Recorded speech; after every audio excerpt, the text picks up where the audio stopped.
Good evening. Today is Tuesday, February 10th, 2026 at 7 p.m. Now call this Fairfield Township Board of Trustees meeting to order. Ms. Schultz, will you call the roll, please? Trustee Birding. Present. Trustee Harkemeyer. Here. Trustee McAbee. Here. Could you all please stand for the Pledge of Allegiance? I pledge allegiance to the flag of the United States of America and to the republic for which it stands, one nation, under God, indivisible, with liberty and justice for all.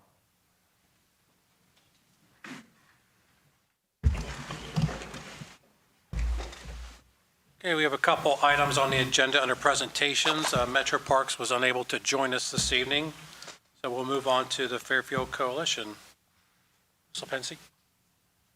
I'd like to invite Joe Mark to the microphone and you can go through his annual report. Thank you, and brought a couple of people to help me present as well. So if you could back that up one slide. Just real quick, our Fairfield Prevention Coalition's been around for over 20 years in Fairfield, doing universal prevention in schools throughout the community. We're starting to really track how many students we're really impacting, and the numbers are just climbing. So last 2 years, we got opioid settlement dollars from you folks on behalf of the township, $10,000 each time. We said we would come back, tell you what we did with the money, and of course ask for another round if it's possible. But let's show you what we covered this year. Next slide, please. So again, our Fairfield community sectors, just real quick, I'm going to give you a quick background, move into our presentation with the students. We represent 12 sectors of the community: Fairfield schools, law enforcement, youth agencies, the United Way, businesses, faith organizations, government, parents, and mostly young people. Right today, we have about 173 youth signed up on our 4 youth coalitions. We have 70 in our high school coalition. Today, I have 4 of the youth coalition officers with me. Next slide, please. So we're a nonprofit coalition. Fairfield City Schools is our fiscal agent. We focus on preventing substance use onset. Our focus in the last 2 years has increased to include opioid onset, which is the misuse of prescription legal painkillers. We have over 45 agencies and youth agencies serving on our board, and we have over 150 students in grades 6 through 12 on our coalitions. Next slide, please. Including the Fairfield Senior High School Coalition. Next slide. The Fairfield Freshman Coalition. By the way, the Fairfield Freshman Coalition is getting ready to do their annual assembly in school to 800 students on how adults in the community make a difference in their lives. And they present blue ribbons to teachers and staff, school resource officers, and the such for having that positive impact on them. It's a wonderful, wonderful event, and it's always on the news. So these freshmen will be presenting this year. Next slide, please. We also have 2 youth coalitions in the middle schools, Creekside and Crossroads. We start recruiting students in 6th grade to serve on our youth coalition. Most students serve about 4 or 5, even 6 years on our youth coalition before they graduate from high school, including the students here today. Next slide, please. So we use a peer-led prevention model, and the reason I'm telling you about this is because with our opioid prevention, we have older youth in the senior high school teaching middle school students about the dangers of prescription drug use and misuse, so that we call that a peer-led model. Next slide, please. And this is actually a video. I don't think we have any audio for this, so we could actually skip it. So our 4 focus areas for our youth coalition are substance use and tobacco vaping use, prescription pain medication misuse, which leads to an opioid addiction and a heroin addiction, student connectedness. We know that students who are connected to hobbies, clubs, activities, adult positive role models, it's a protective layer against drug use and other unhealthy decisions. We're also addressing anxiety and depression in young people, which is on the rise. Next slide, please. Next slide again. And one more time. So the way our youth coalition works is we know that connectedness is the #1 protective factor against teen suicide. We know if youth are connected, like I just talked about a minute ago, they have elevated levels of protection, but also against substance use. So everything that we do in our schools and out in our community is related to enhanced protective factors for youth. Not just looking at the bad things, but looking at the good things in people and communities as well. Next slide, please. In the last couple slides that I'll present real quick, we used a model called the 40 developmental assets. Every one of you here, when you grew up, you had a positive person in your life, a wrestling coach, a soccer coach, a youth pastor, somebody who made a difference in your life. And they're probably responsible for partly for why you're here today, as well as myself. We use that model with all our youth in the Fairfield City Schools. How can we get our youth connected to hobbies, clubs, and mostly positive adult role models? Next slide, please. So we call those people asset builders. They can be business owners, teachers, school support staff, coaches, faith leaders, civic leaders, neighbors, law enforcement, and youth organizations. I was a juvenile probation officer. I had 120 kids on probation in Pennsylvania.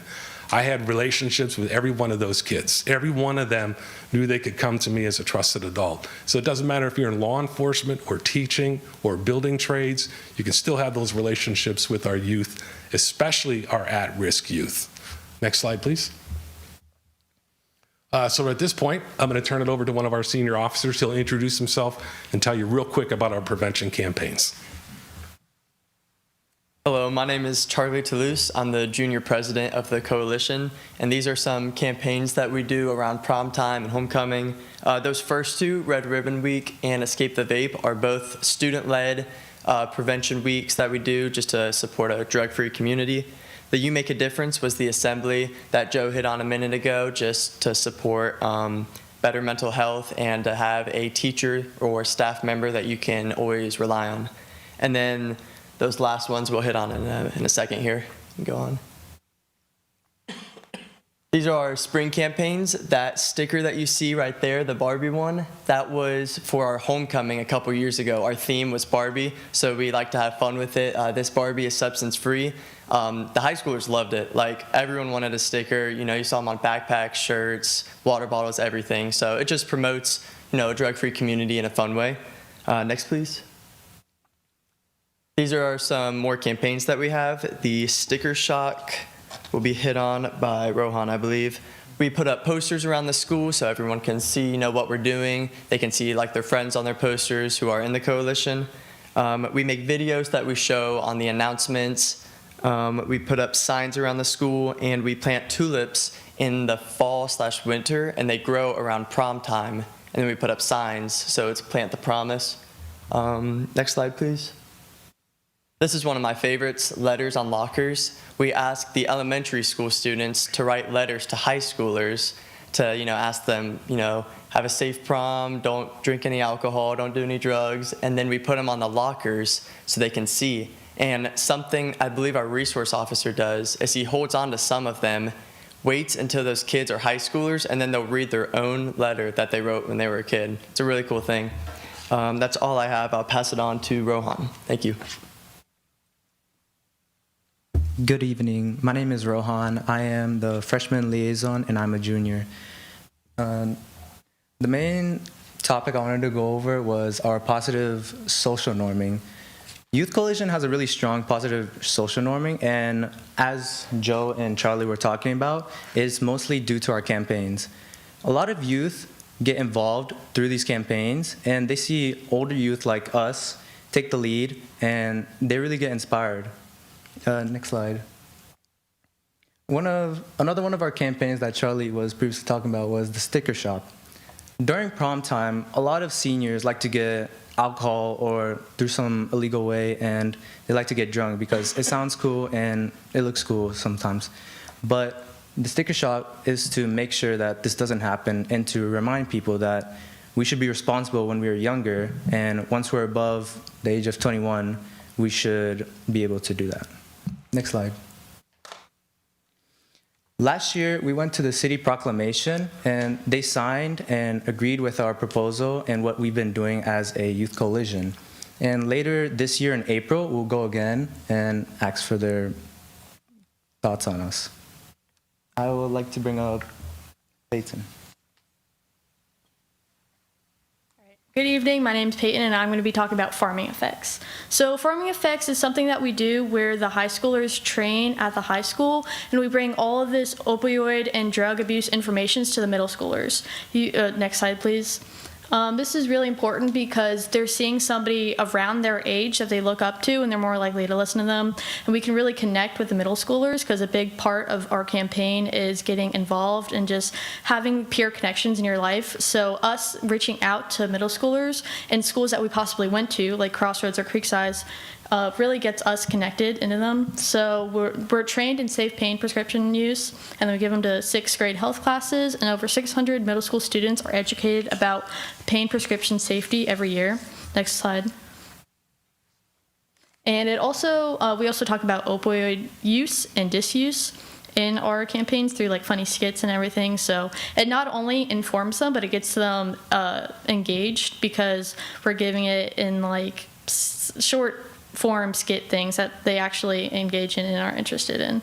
And yeah, and the reason that we do this, could you go to the next slide, is because it produces results that we can measure. So Hopper is going to talk to us about that. Hi, I'm Jacob Hopper. I'm a senior. I'm the senior representative for the Youth Coalition, and I'm going to talk about the stats that we have been given from the surveys that we give to the students in our district. So the first one, the total number of Fairfield school students misusing prescription pain medications decreased from 209 students in 2019 to 16 students in 2023.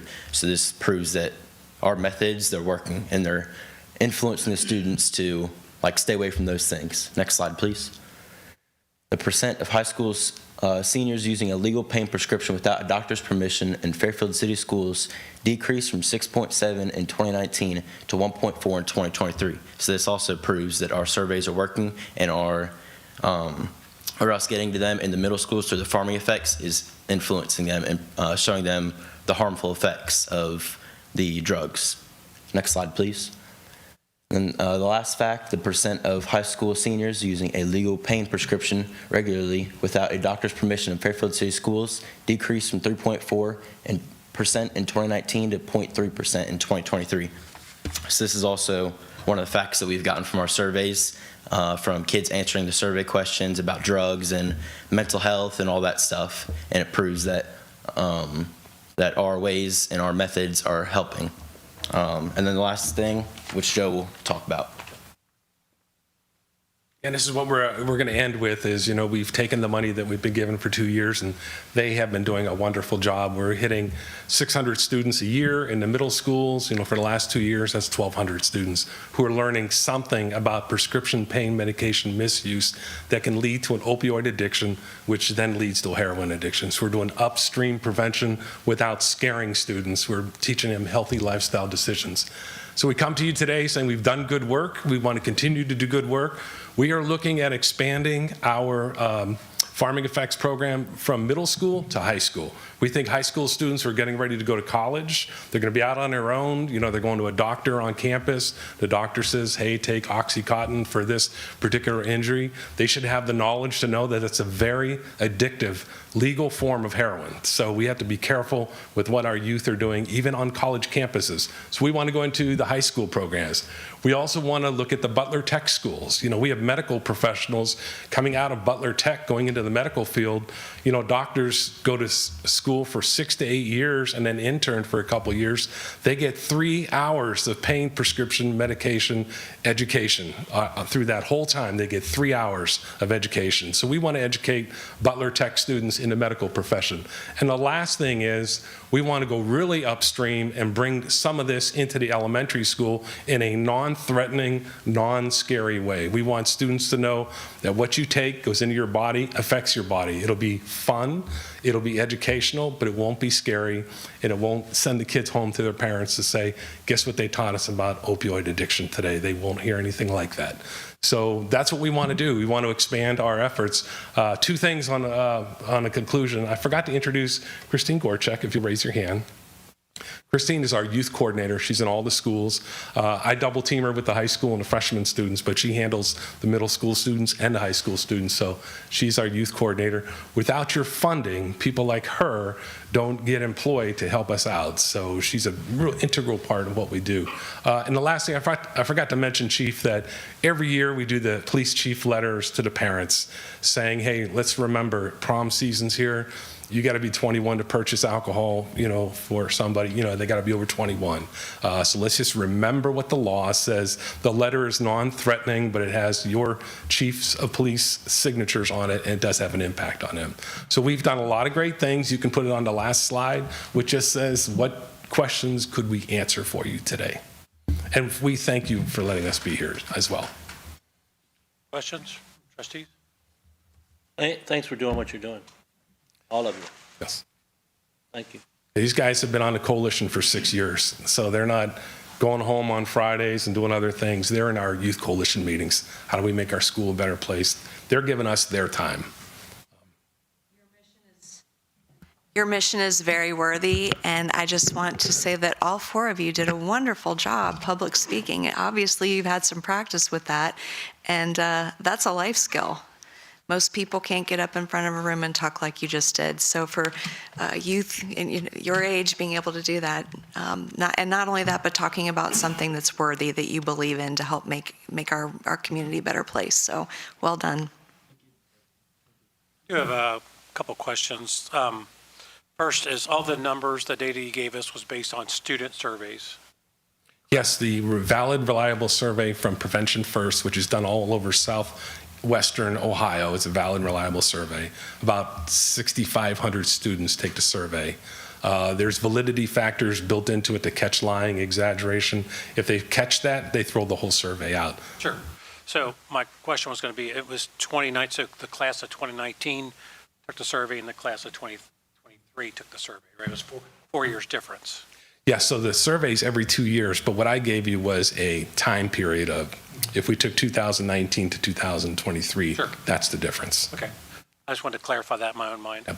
And the other question I have is, that's useful data to give us, but do you have data from the high school as far as the number of students that are being suspended or expelled due to vape use now that, THC might be easier to get a hold of? Has that number been increasing in the Fairfield schools?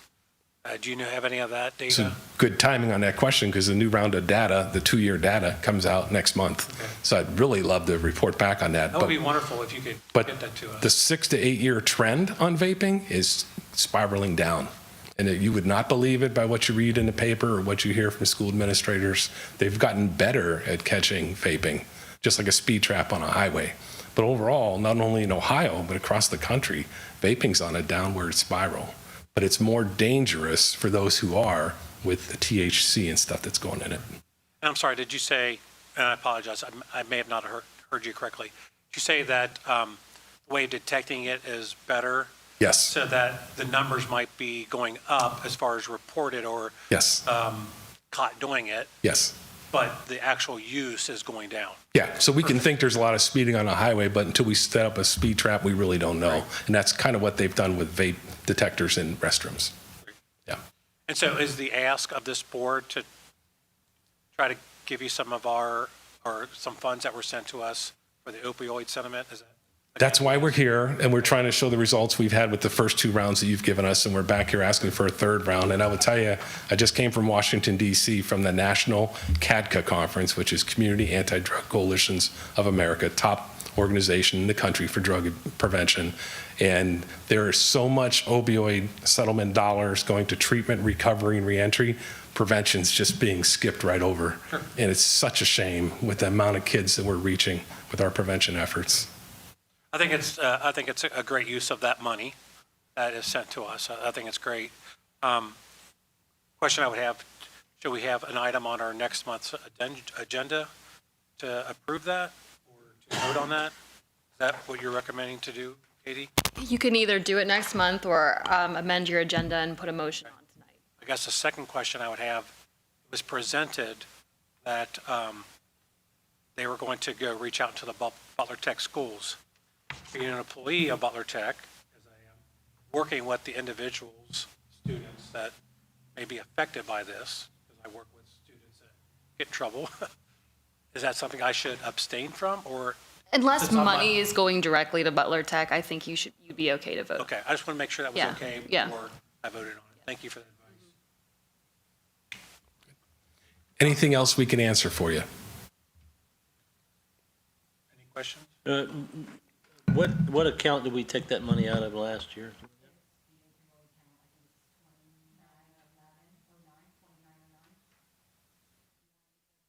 On Ohio? Ask what our balance was, but you probably. So the question that I have on that too, and I would like to do some support, but I know that we did talk about using some of that opioid money to build new signs. And so I wanted to get it, at some point, I'd like to get a status update on that and see if we can possibly fix the signs and then also do this. And I think the thing we need to clarify too is that that's money that we can't necessarily use for other things like salaries. So it's sort of a restricted use with township fund accounting. So it's not like we can say, well, we can take this and pay for police salaries or pay for a new fire station or something like that. Yeah, Ohio One Foundation, where those monies come from, actually dictate what can be spent and what can't. And I think that the signs were one thing that we could do, and then this program is something that we can utilize those funds for. Make a motion to add it to the night's agenda.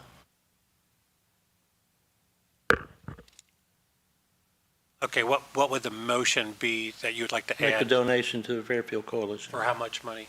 10,000 is what we've done the last 2 years. Yes, and we've put it to good use.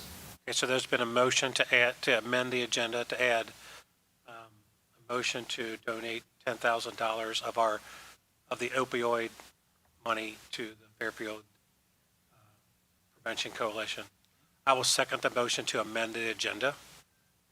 Schultz, can you have the roll, please? Trustee McAbey? Yes? Trustee Birding? Yes. Trustee Harkemaier? Yes? I make a motion to approve That motion passes, so now we have a motion to approve. the 10,000 donation to the Fairfield Prevention Coalition from 2909. Can I ask, I'd like to know if we have enough for the signs and the donation.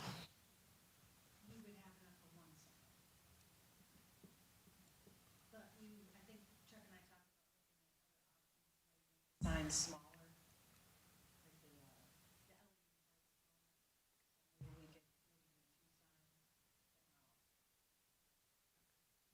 Okay, I second the motion that trustee McAbey made. And I think that's something, looking into the signs is something that we need to do as well. I think $10,000 goes a long way towards the work that's done with our youth. I would rather spend the $10,000 on the youth now than have it later to spend down the road on the signs. Do need money for signs, but I think this is money well spent. Any other comments? Schultz, will you call the roll, please? Trustee McAbey? Yes? Trustee Birding? Yes, Trustee Harkemaier? Yes? and that motion passes, so we'll make sure that things are sent to you. We appreciate your support, and I'm sure on behalf of the students, they all appreciate your support. Thank you so much. Thank you all very much. You guys. Thanks for coming out. Keep up the good Thanks work. for what you're doing. And we'll take our leave Matters. because it's a school night. Yeah, you can take off. Don't be afraid to get those bangs cut either. That's right. Okay, good. Yeah, Charlie's actually the senior class president of the school as well. Well, get them cut real Thank you short so then. much. Oh, Thank you. Oh, thank you.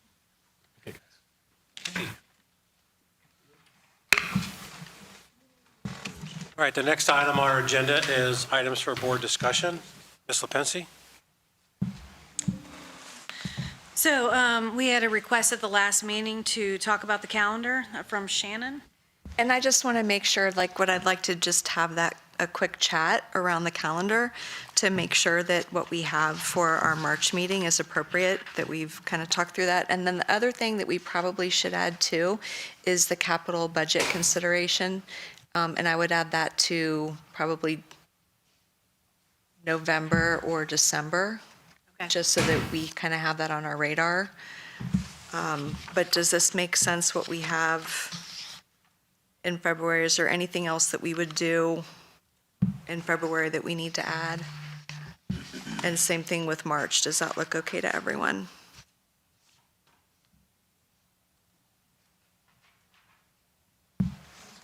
Yeah, that's good. Okay. That's all I had. Thank you for adding that. Okay, next item. Pickleball courts. Ms. Lipinski? Right. So in our last meeting, we, with Michael, when we discuss the agenda, we talk about different projects that we have brewing for the year, and pickleball courts came up again. Last year, we were granted money from the ODNR in the amount of $35,000, and we were hoping to finish that project this year. So we have talked to, or Michael talked to the Community Foundation, and they've agreed, or hopefully will agree to give us money towards the pickleball project. And then as a group, we decided that we would try to talk to other donors within the township to try to raise the additional funds. I think total we needed to get, we have a gap of $75,000. So with the $25,000 donation, we'll need to still fill the gap of the $50,865. So having a discussion with Mr. Goins and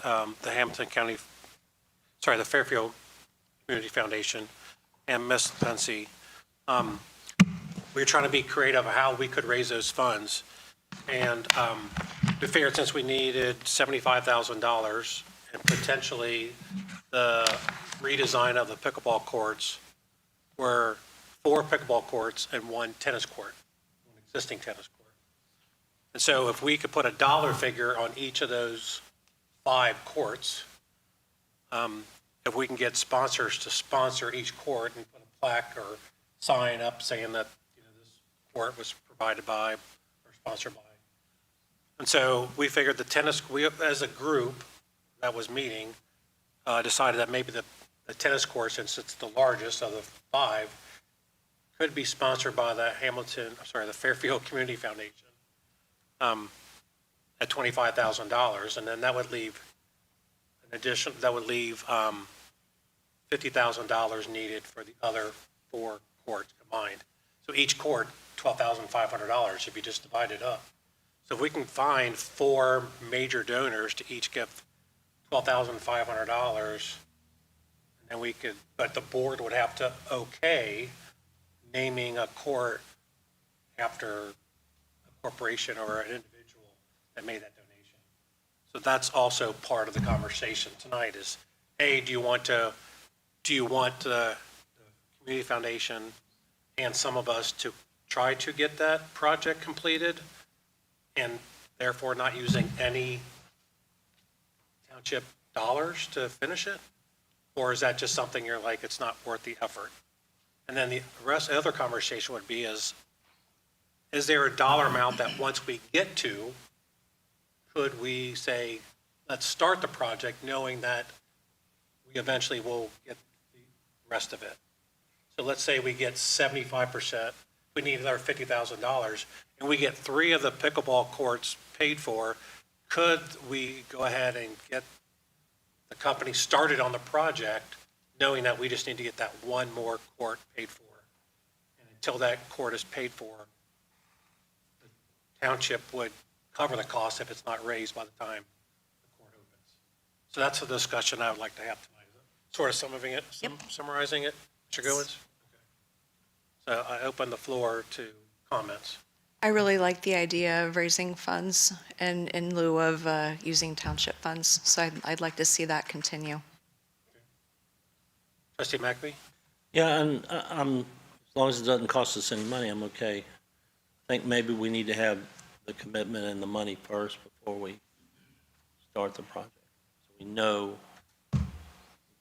So it's completely donated. If we raise 62,000 of the 75,000, Then we wait until we get the you other wait until that 15,000. final one. And the only reason I say that is because it also does timing of getting it done.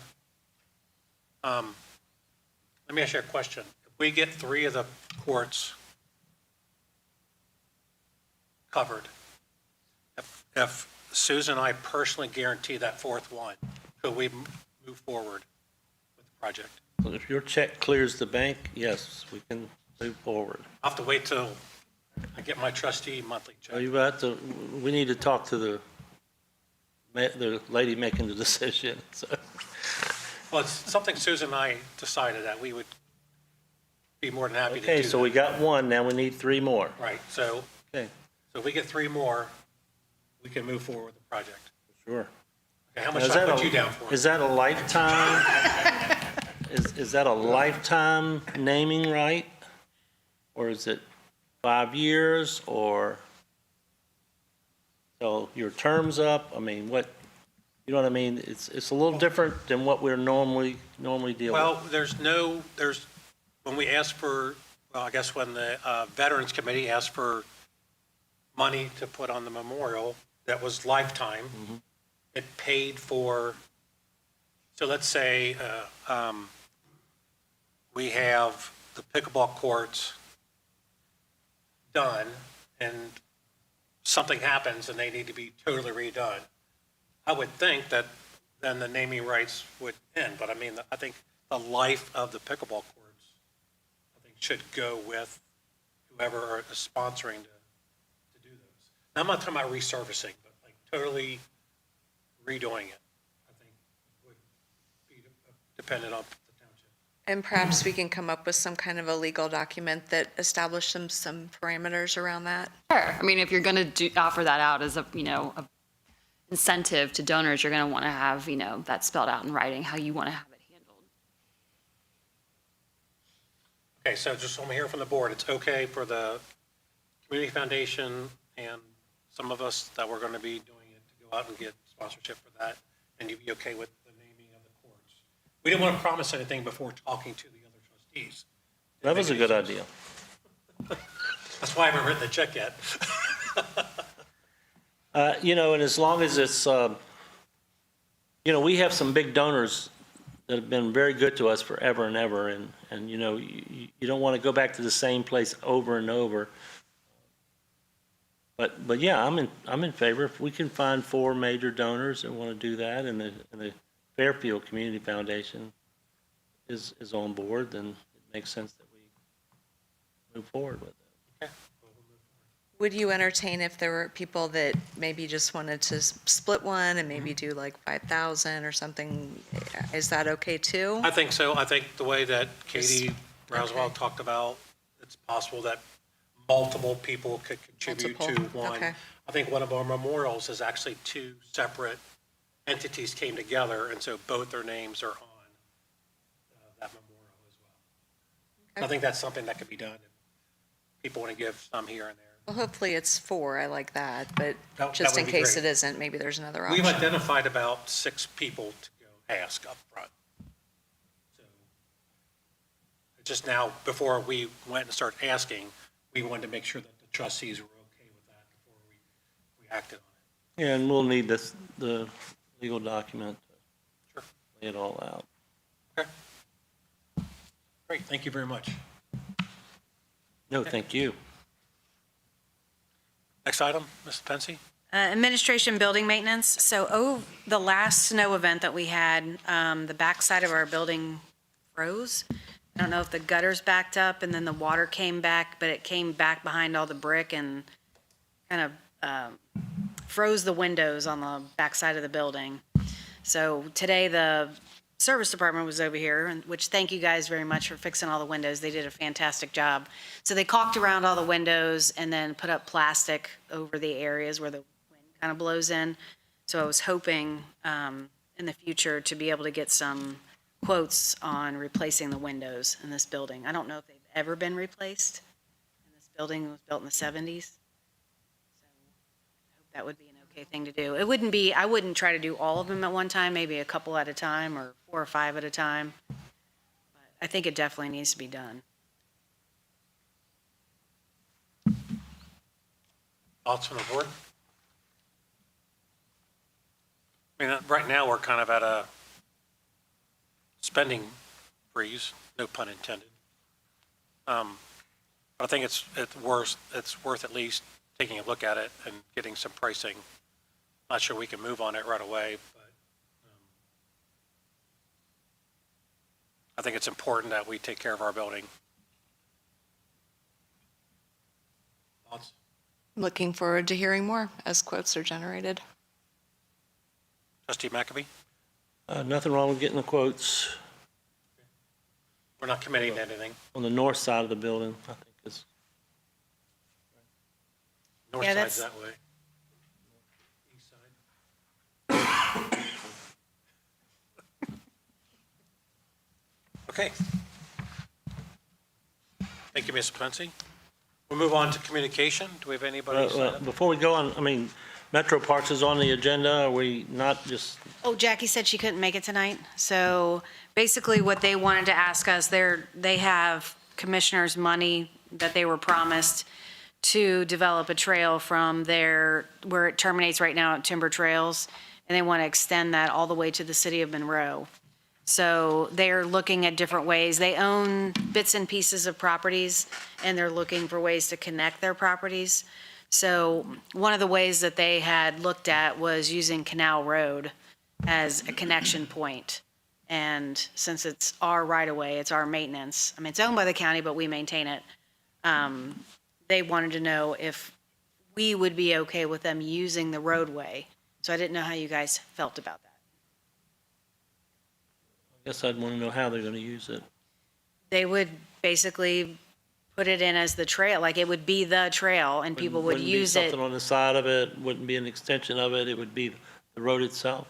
Yes, I think. I suggested that they widen the road on one side and then make that a bike lane, that like a dedicated bike lane, so that people aren't just using the roadway as the surface.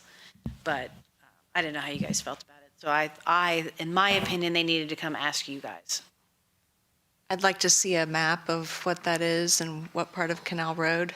And we should probably also talk to the residents about that as well. And That's see what I what kind they of think. figured. So it would be the part where the CSX tracks cross Canal. So right there, is that the old boat club or something like that down there? Like the So- east side of Rensselaer, is that what we're talking about? Yes, Yes, east of Rensselaer. yep. So when it goes from there to all the way to Monroe. So somewhere, or I'm sorry, I guess it would go to Liberty, or the Liberty Fairfield Bridge. And then they have to figure out how to cross somewhere in there. Gotcha. Yeah, until I see what they're asking, I don't want to make any assumptions. So, They don't really have a route per se. I think that's what they're trying to figure out, is how to connect all that. I had suggested, or Mike had suggested, that we look at, there's a piece of property down there that has access underneath the bridge. So I had suggested to Metro Parks that they reach out to that owner to see if maybe they could work a deal out with that person. But I don't know where they stand with that. Thank you for that. okay, communication. This is the portion of the meeting where you, the residents of Fairfield Township, are invited to share your thoughts with the board. Please know that this time has been set aside from the board to listen to you. Your comments are valued and will be taken into careful consideration. The board will not engage in dialogue at this time, and presentations are limited to 3 minutes each. Okay, the first two people that signed up are part of the coalition, so I'm assuming, and they left. I don't think they want to talk now. So the next person that signed up is Denise McCoy.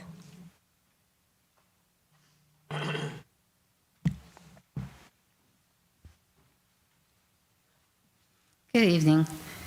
My name is Denise McCoy, and I live at 6673 Spring Meadow Drive, Fairfield Township, Ohio. I'm here tonight to speak as a resident of Fairfield Township.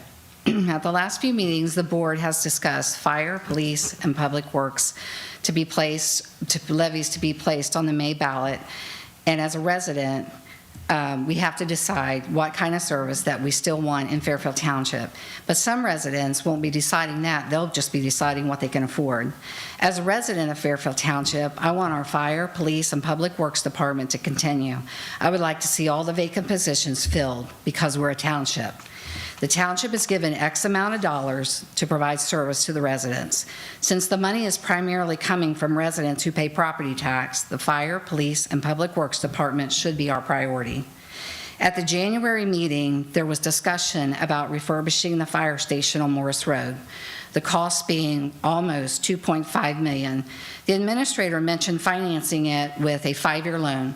Trustee Harkemeyer, you said you would like to see figures that involve 10 to 20 years for a loan. That doesn't make sense to me, going into debt for a fire station renovation paying fees, interest that would total over thousands to $10,000 of fees. If the levy doesn't pass, how are you going to make the payment on the $2.5 million loan? When in 2025, I believe we came short of $6 million. I'm not opposed to levies, but what are we going to do if they don't pass? Trustee Harkemeyer, you have stated in past meetings how our general fund is healthy and rich, and how we have 4 TIF accounts. You stated we could use the TIF money to pay for the fire station, but at the last meeting, you stated TIF money could be used for salaries. We're a township. We're not a city. We're not a company that produces revenue. The township is to provide services to the residents, and as a resident, I am asking for that. Trustee Birding, you said in past meetings that significant cuts should be made before putting a levy out to the residents. I would like to hear the cuts that the trustees are going to be making. What I have heard in meetings is to the chief of fire, police, and Mr. Bennett, vacancies will not be filled. Ms. LaPence, you have done an outstanding job for our township. The wealth and knowledge and concern for the township's finances and the money that you have saved the township is remarkable. And we are very blessed to have you as an administrator. And also, I'd like to add in closing, congratulations on your trustee win. And I do mean that sincerely. Thank you. Thank you, Ms. McCoy. Okay, the next person to sign up is Paul Yeckel. Mr. Yeckel? Paul Yeckel, 7856 Bridgewater Lane. And not to get into my 3 minutes, but it's my understanding there's just a police and a fire levy on the ballot, correct? There's not a public works levy on the ballot? That's no, okay. Okay, good evening. First of all, before I begin, I'd like to, and I seem to do this every time I come up here, but it's worthy, especially we had 61-degree weather, but a couple weeks ago we had minus 10 or something like that. And our public works department was out working 24, 36, 48-hour shifts around the clock. I seen them on my road at 4 in the afternoon and 4 in the morning, and I got pictures to prove it. They did an outstanding job of dealing with probably the most severe storm that we've had here probably in 3 to 4 years. So I want to thank Mr. Bennett and his crew publicly for their great work. In addition, the fire and police departments were out in this in that horrible weather with the snow and the cars and the ditches and the whole bit. So again, our township trustees are second to none. I'm sorry, our township employees are second to none. They really have done an outstanding job. And that's why I'm coming up here tonight. You know, the elephant in the room obviously is in less than 3 months we're going to have we're going to have 3 property tax levies in Fairfield Township. Or 2 of them are township 2 of them are township levies, 2.99 for police and 4.49 for fire, a 2 mil levy for Butler County Department of Developmental Disabilities, totaling 9.48 mils in property levies for township residents if all 3 of those pass. In addition, of course, Fairfield City School District has sought in their wisdom to place a 1.25% earned income tax on the ballot. So you can imagine the community discussion that's going around of late. Mr. Birding, you said, you know, and I agree with you, there's support for our fire department. You know, we want to support our fire department, and we want to support our police department, and we want to support DD, and we want to support our schools. But the question there is, okay, can you afford all 4? And it's really coming down to an affordability question. And I agree with Ms. McCoy. I want our fire department to be fully funded, fully staffed, and to be functioning as the township of 26,000 people. We're not 7 Mile, we're not Jacksonburg. This is a township. We just so happen to be surrounded by Hamilton, Fairfield, Middletown, Westchester. We're much bigger, so we kind of look smaller. But the thing that I want to put to the trustees right now is this, to close up my time. I don't see all 4 of these levies passing in May. I don't. I mean, I could read a room, and it's ranging from no to absolutely not. There's a few people that maybe are in the know and pay attention to these things that are a little bit more open-minded, but people are tapped out, especially since the reassessment of the houses in Fairfield Township. So the thing I'm asking is, I think that our state leaders, Representatives Gross, Representative Mullins, Senator Lang, Representative Creech, and the Butler County delegation, they seem to be having it both ways, I think. They're talking about cutting taxes and fiscal conservative, and look what we're doing for the people of Ohio, leaving the hard decisions to this semicircle of people here. They get to be the hero, and you all are having to play the role of the bad guy or the jerk, because when these tax levies don't pass, the hard decisions won't be made in Columbus. They won't be made at the Savannah Ballroom. They'll be made right here in this room with real people and real things at stake. So the thing I would ask the trustees to wrap up is, if you haven't done so already, I hope we have some hard conversations with our Butler County legislative delegation. Because I'm telling you, there isn't a lot of people here tonight, obviously, that there never is, unless Lakewood's being rezoned, okay? There aren't a lot of people here. But the anger is palpable, and it's not to be ignored. And I think people need to start preparing for the fact that people are going to be turning down at least one of these levies. So I hope that the trustees take that under consideration. Again, I want to thank the township employees for doing an absolutely terrific job for what you have to work with at this time. Thank you. Thank you, Mr. Yeckel.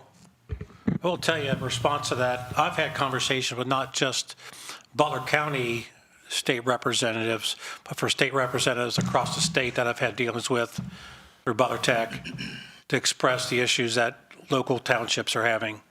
Because we don't just need the support of just our local representatives, we need it across the whole state.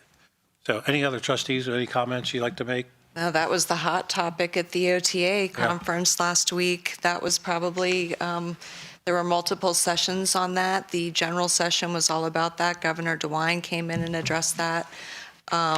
There were specific sessions just about that particular issue. And then the bigger issue of that is the group out of Cleveland, which is looking to completely abolish property taxes. The other point, the data point that I got from that conference is that out of all of the property taxes that are collected, townships across the board only receive about 7.5% of everything that's collected. Schools get the lion's share of that with 64%, and then there's some the different other programs that are there. But out of that, it's 7.5%. So that's it. That's all we get. And if you think about that, that services approximately 35% of the residents of the state of Ohio. We run this, townships in general, run on a shoestring based on the money that we receive and the money that we deploy to our citizenry. I just thought that was a really interesting topic. But I think the bigger picture that we need to watch out for is that property taxes might completely go away. And then the bigger problem with that is, well, what does that do to everything else down the road? There's implications for au pairs, because that won't be funded anymore. There's implications for lending institutions, because if you've got debt and your township's gone, what are you going to do? There's no money coming in at all. If there's no property taxes and we somehow manage, if we get rid of fire, good luck with your insurance. Good luck getting insurance on things, because who's going to come put out the fire? A lot of people don't understand the ratings that we get based on fire. So, we've got some insurance people up here at the table, clearly our fire department, but it's a bigger problem. So this whole thing of abolishing property taxes is huge, and it can be devastating to townships and to across the board. There's a couple of remedies that people have talked about, increasing sales tax to horrible rates, income tax. There's a lot of different things. It's kind of up in the air right now. I think we're just going to have to sit tight, do what we can, work on the things that we can control, help to do what we can to make our community strong, and we'll have to see where there's going to be a lot of things that are completely outside of our control. So we'll have to see how that plays out. Trustee McAbey, any comments? I don't see property taxes going away. It's just too many connections to it. There needs to be something needs to change about it, though. I attended all those county meetings 2 years ago, and people with limited resources, they were all, it didn't matter what part of the county you were in, they were all there saying the same thing. You're putting us out of our house. So something has to change. And I will say legislatively, they have been taking actions in Columbus. There's multiple bills that have been introduced up in Columbus. They are trying to make headway and to make changes and modifications. I spoke with a number of I continue to speak with legislators on many occasions about that. So they are making efforts to do this. Also, the Clout Board, the Coalition of Large Urban Townships, which I serve on. I'll talk more about that later, but they brought together a coalition of people to look at addressing this. And it's a sort of a group that's comprised with some of the unions, different groups that have a stake in this whole property tax thing too. So there are people that are trying to look at that at the state level as well. Oh, and another note too, it isn't a lot. Townships used to be funded a lot by the local government fund. When the estate tax was abolished a number of years ago, that fund was decimated. So that was a really great source that's one of the reasons why we did the levy before, was because of the abolition or the extreme reduction of the local government fund. We did just get an increase to the local government fund. It wasn't a lot. I think it was, 0.25%? 0.05. Yeah. 0.05%. It's, yeah. 5%. Which is something. It's good that we express gratitude that we got something, because they have been fighting to get that number increased in Columbus for years. So I suppose any amount is something we can be grateful for, but it just, that money's not the way it used to be. Okay, thank you. This time we move on to consent agenda. All items under the consent agenda are considered by the Board of Trustees to be routine and will be acted on in one motion. Any trustee may remove an item from the consent agenda by request. No second is required for the removal of an item. Items removed for separate discussion will be considered after the motion to approve the consent agenda. At this time, I'll entertain a motion to adopt the consent agenda. So moved. Second. Is there any questions or comments? The only comments I'll make is that under the meeting, the reading of the minutes for the meetings, we did have to have a special meeting and an emergency meeting on February 3rd, just to clear up some language in the two levy proposals that we sent to the Board of Elections. That's all they were. It just, we changed a couple words in the document so that they could go to the Board of Elections. Didn't change the document, didn't change the money, just a couple words on there, and that's what those two meetings were for. And they were advertised, and we had those in public session. So there was a first and a second. So, Ms. Schultz, will you call the roll, please? Trustee Harkemaier. Yes. Trustee McAbey. Yes. Trustee Birding. Yes, and that motion is adopted. May we have the fiscal officer's report, Ms. Schultz? Yes. Right now, at the end of January, our checking account balance was $1 million. We also now have a new account for our medical premiums, which we pay ourselves. That has $86,000 in it. No medical claims have yet been paid for the year. Our JED revenue year-to-date for Hamilton is $97,000. For Fairfield is $50,000. I know you guys knew about the big catch-up we got on that this month. Our investment balance is $15.3, and interest earned in January is $38,000. We have not received any grant money. EMS billings to date was $90,000. Revenue to date is $4.4 million. Please don't let that skew your numbers. $4 million of that was the transfer in. And then expenditures was $5.1 million. $4 million of that is the transfer out. So when you see those big numbers, we have not received $4 million. Appropriations for 2026 is budgeted at 23.8. The payments we made in January is 1.1. And you'll notice the fund balances, the general fund went down $4 million. Fire went up 2.5. There was the two other transfers, $350,000. $750 to police, $350 to Public Works. So our total of all funds, 16.4 currently. Other than that, I don't think I have anything else. Any questions for Ms. Schultz? Okay, as we move on to the administrator's report, we have a few resolutions that deal with the fire station. And we recently got an email about potential asks for capital budget money. I'd like for the board to discuss whether it would be prudent to table approving any renovations to the firehouse until we can see if we can apply for capital money for that. I'd love to have that discussion.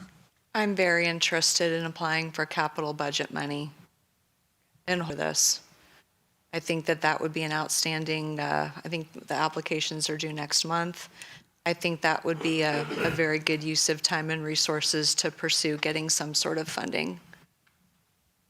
Trustee McAbey?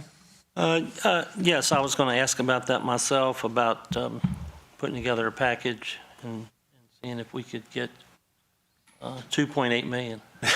It just makes sense, I think, before we, commit.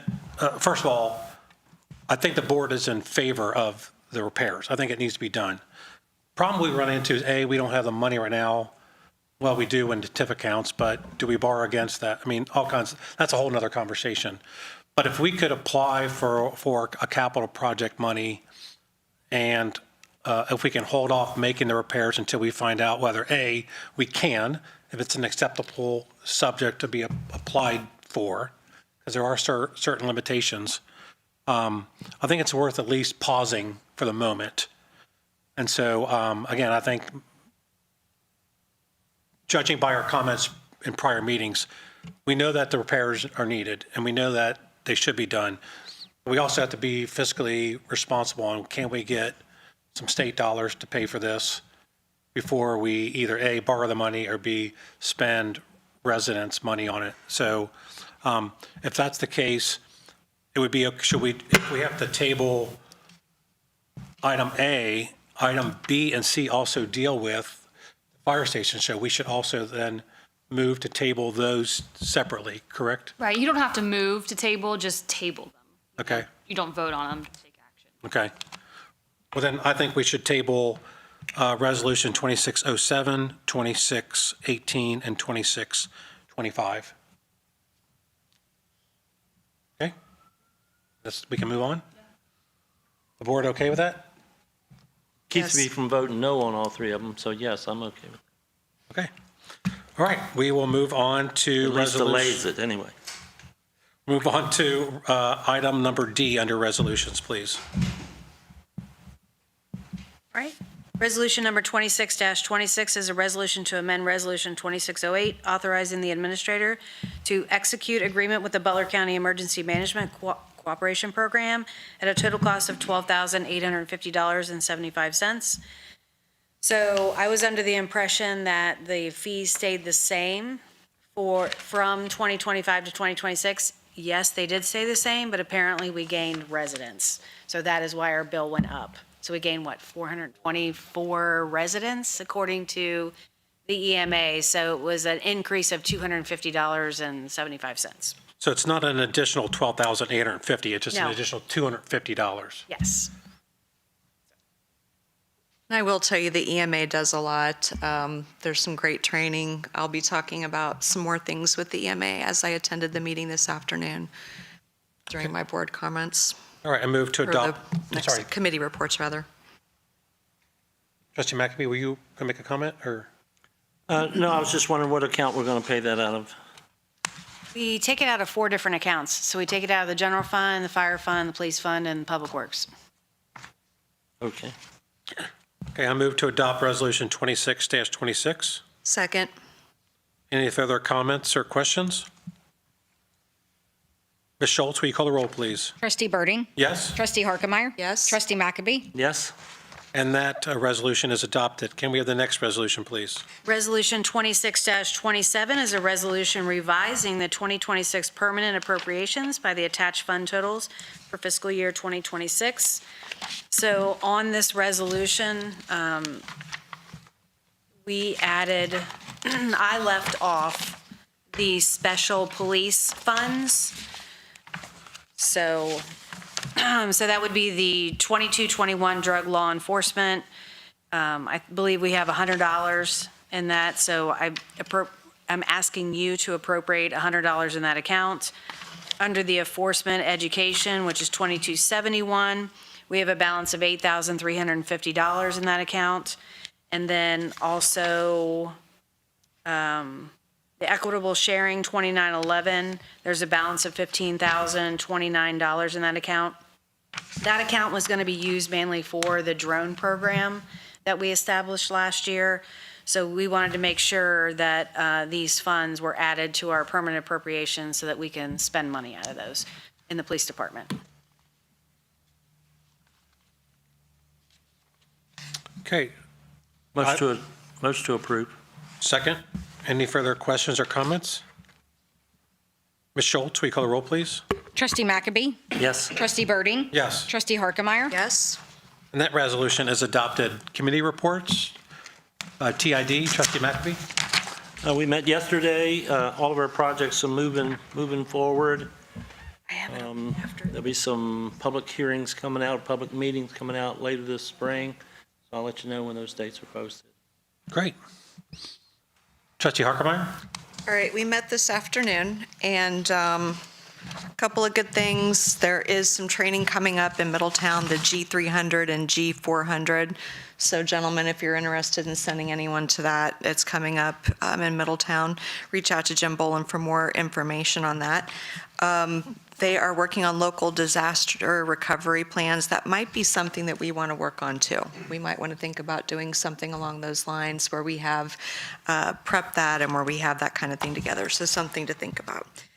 The most important thing that I want to share with everyone is that due to the snow event, January 24th through the 27th, this snow event occurred at record/near record snowfall for approximately 48 hours.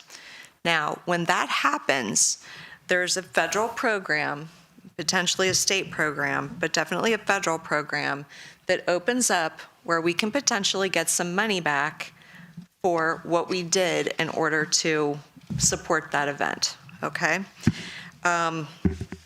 This is going to be something that's submitted countywide. Okay, so Fairfield Township would have to complete a form and put it into the EMA. The things that we can submit on this form are equipment hours, overtime hours, salt, brine, and de-icer costs, any contract costs for snow removal, and this also pertains to salaries and expenditures that were put forth by fire, police, and of course, Public Works. Okay, so it's all of those things. In terms of equipment hours, there's a special way that it has to be calculated. So it isn't just, say, a pickup truck, but there's also an equipment fee for the salt spreader and also for the plow that would be on that truck. Okay, so it's a type of reimbursement. Jim Bolin is going to be the expert on this. And normally, they did have a request for a due date to have this form turned in by February 16th. However, we're not in the office that day. So I would highly recommend that we work on getting this information together by February 13th. The townships, cities, et cetera, across the county are being asked to put something together for this. If it meets the overall financial threshold and we submit that, we can get some money back for the work that we did. And I believe that we were, there's 3 different types of hours. One is 24 hours, one is 48, one is 72, and this one is being classified as a 48-hour event. So that gives us about 48 hours to work with. But please, if you can call Jim Bolin tomorrow, and staff, if we can get going on this, but this would be a really good way for us to get some money back. Because it was such a huge snowfall event. I think I was talking to Mr. Bennett, and he and I could not remember a snowfall recently that was as significant as this one was. And I think it did actually set a number of records too. But this program does, and I believe you have the form, it's the Public Assistance Damage Assessment Form revision of February 2025. And that will be the one, that we want to fill out. Fuel is not something that we can count. So fuel cannot be counted because it's already a part of the equipment hours calculation, which is what I was talking about a moment ago, where you would count the plow, the truck itself, the salt spreader, any brine, anything like that too. But I would highly recommend, other opinions may vary, but I would highly recommend that we do what we can to put this in to help the county, and then hopefully to get some, potentially to get some money back for ourselves too. And it is all three of your departments. So if you did anything to help with the snow event, with overtime, equipment, anything, we need to calculate that.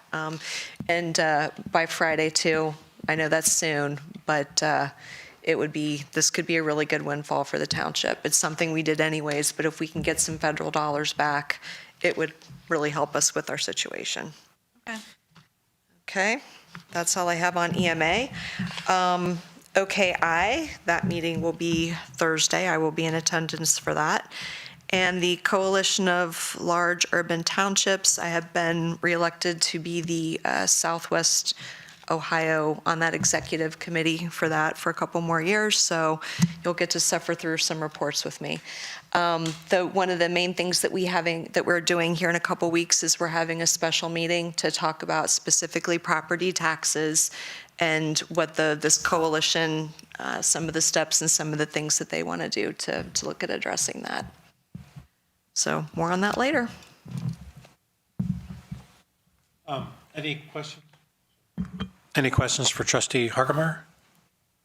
I would just ask staff that once you do submit that, if you just maybe just send an email to the trustees that it's been submitted, that would be great.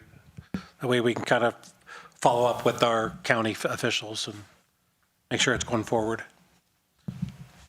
All right, thank you. Board member comments? Trustee McAbee? Not at this time.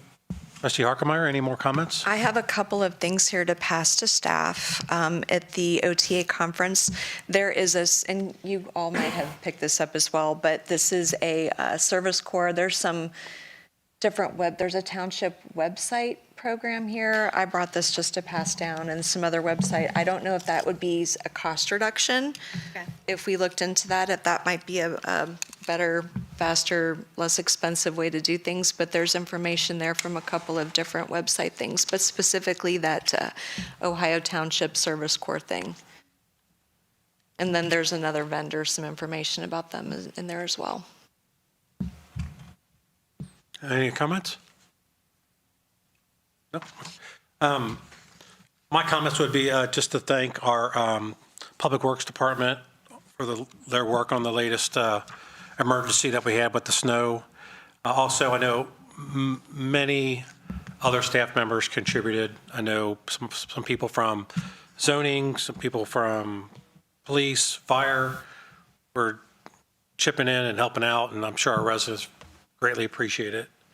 And I do thank you for making smart decisions when out on the roadway, making sure that the crew was rested, and continue looking out for our residents, but also taking care of yourselves. So I don't think Mr. Goins jumped in a snowplow, not this time.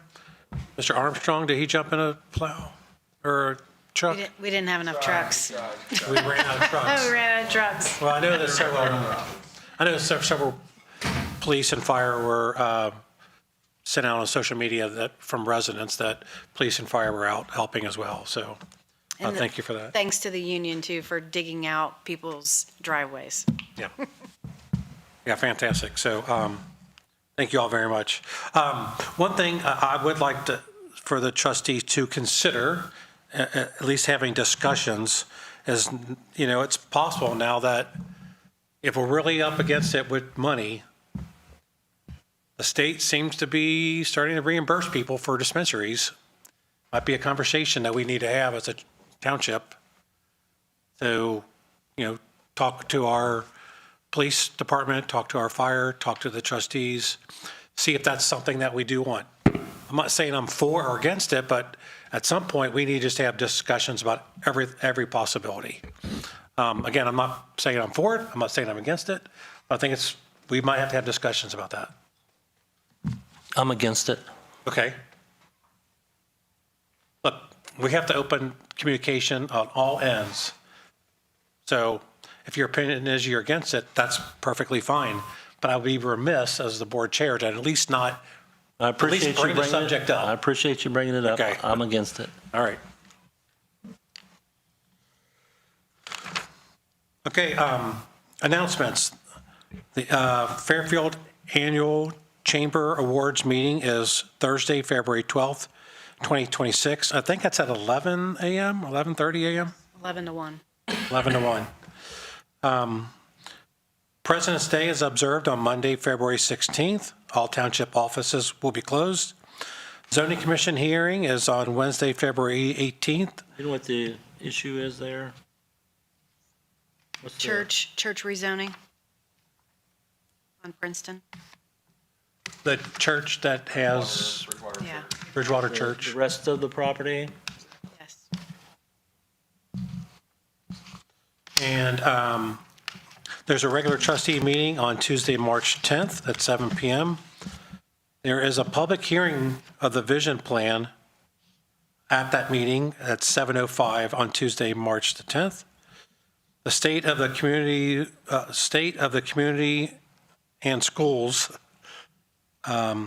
meeting is Wednesday, March 11th at 11 a.m. The Butler Tech Aviation Center ribbon cutting is Monday, March 16th at 10 a.m. in Middletown and Cook Field. There is items on the executive session. So at this time, I move to go into executive session pursuant to ORC 121.21G22G1 to consider the discipline, appointment, employment, or compensation of a public employee or official, and ORC 121.22G2 to consider the purchase of property for public purposes, the sale of property at competitive bidding, or the sale of other disposition of unneeded, obsolete, or unfit for use property in accordance with section 505.10 of the revised code. And they need to shorten that statement if possible. Second. Any discussion? There will be action to follow executive session, so stick around for all the highlights. Ms. Schultz, will you call the roll, please? Trustee Birding? Yes. Trustee McAbey? Yes. Trustee Harkemaier? Yes. That motion passes. We go into executive session at 8. Shelley, it's when it's solid. Yeah, right? When it's solid red? Are we back? Yep. Okay, we return from executive session at 8:23. Ms. Schultz, will you call the roll? Trustee Birding? Present. Trustee Harkemaier? Here. Trustee McAbey? Here. Okay, we are back in. At this time, we have a resolution to consider Resolution 26-28, approving the employment contract with Kimberly LaPensi as Township Administrator pursuant to ORC 505.31 and dispensing with the second reading. Motion to adopt? Second, any questions or comments? We have just publicly extended Ms. LaPensi for another 2 years due to her outstanding service to our community. Ms. Schultz, will you call the roll, please? Trustee McAbey? Yes. Trustee Birding? Yes. Trustee Harkemaier? Yes. And that resolution is adopted. The next resolution is Resolution 26-29. It's a resolution authorizing the administrator to execute all documents necessary to transfer property, sale of property. Is there a motion to adopt? Motion to adopt? Second. Any questions or comments? What property is this, please? This would be the property at Gilmore Road and Hamilton Mason. And the purchase price, please? I believe it's $950,000. Yeah, $950,000. Okay, and that'll go to the general fund? We're allowed to put it in the general fund, I right? believe so, yes. It's 6.56 acres. It's going to be in front of what's next to the library property and next to Story Point. It's that parcel commercial land in the roundabout. Okay, we had a first and a second. Ms. Schultz, will you call the roll, please? Trustee McAbey? Yes. Trustee Harkemaier? Yes? Trustee Birdie? Yes, and that resolution is adopted. Okay, there's no more resolutions on the agenda this evening. I move to adjourn. Second? Any questions or comments? Ms. Schultz, will you call the roll, please? Trustee Birdie? Yes? Trustee Harkemaier? Yes? Trustee McAbey? Yes. That motion passes. We adjourn at 8:25 PM. Thank you.